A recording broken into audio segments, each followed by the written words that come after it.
Herkese merhaba, ben Hisar. Bugün elimde şöyle bir notebook var. Bunu hayata döndürmeye çalışacağım bugün. Uzun bir video olacağı için bunu oldukça hızlandırmaya çalışacağım. Laptopum hatta şöyle ekranın detaylarını göstereceğim şimdi zaten. Bunun genel olarak kasasını değiştireceğiz. Ve kasası değiştikten sonra kullanılmaya değer olup olmadığını birlikte göreceğiz.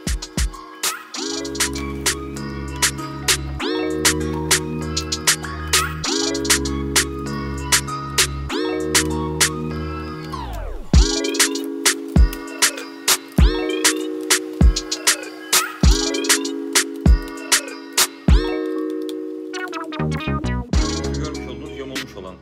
Bunu daha önceki işlemlerde yamultulmuş. Şuraları şöyle tam olarak görebildiğiniz üzere. Biz bunu yenisiyle değiştirdik. Şöyle görmüş olduğunuz gibi kusursuz bir parça. Şöyle önümüzde dursun. Bu artık çöp, bu bize işe yaramaz. Çünkü burası aşırı büküldüğü için burada içinden gaz geçip geçmediği belli değil.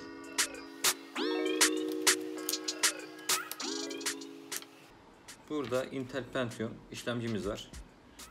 Bunu hemen şöyle göstereyim. Şöyle bir i7 ile değiştireceğiz.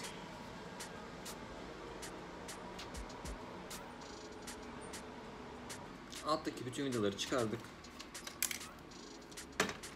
Üst kapağımız serbest.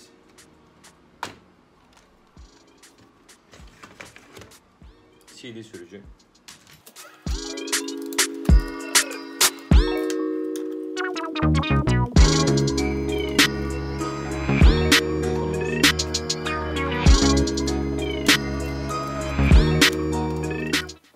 Data kablomuz, güç veren USB.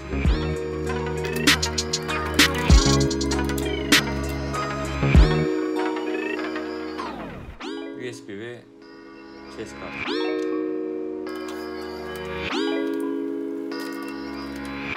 Bu bizim arızalı bir anakartımız.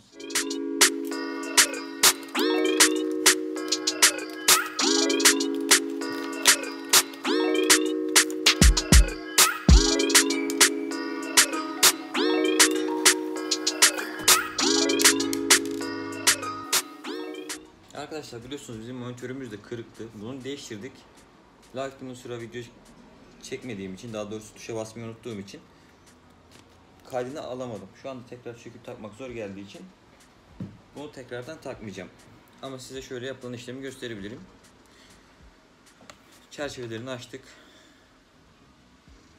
Açtıktan sonra ekranı taktık ve şurada gördüğünüz kabloların anakarta takacağız birazdan. Şunlar Wi-Fi antenlerimiz. Yeni alt taban aldık. Laptop altı aldık. 0 parça. Şimdi geri kalan sistem parçalarını buna takarak devam edelim.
yeni depolama birimi olarak SSD kullanacağız. O yüzden eski HDD'mizi buna koyarak CD yuvasına yerleştiriyoruz. Zaten CD yuvamız bozuktu. Onun yerine bunu kullanacağız. Ama önce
bir değerlendirme yapmak gerekirse şu an böyle cihaza Windows 10 yükleniyor. En son sürüm Pro.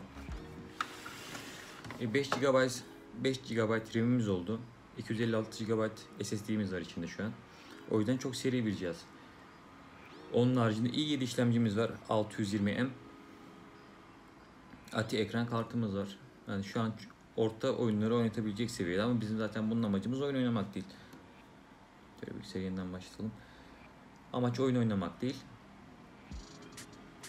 O yüzden pek bir sorun değil. Zaten amacımız ofis işleri olduğu için internette gezinmek, Netflix falan. O yüzden şu an kusursuz bir bilgisayar oldu. Kasası tamamen sağlam. Üzerindeki bütün tuşlar çalışıyor. Eksik hatalı bir USB portu veya herhangi bir port yok üzerinde. Şu an aktif olarak her şey çalışıyor. Ekranda sıkıntı yok.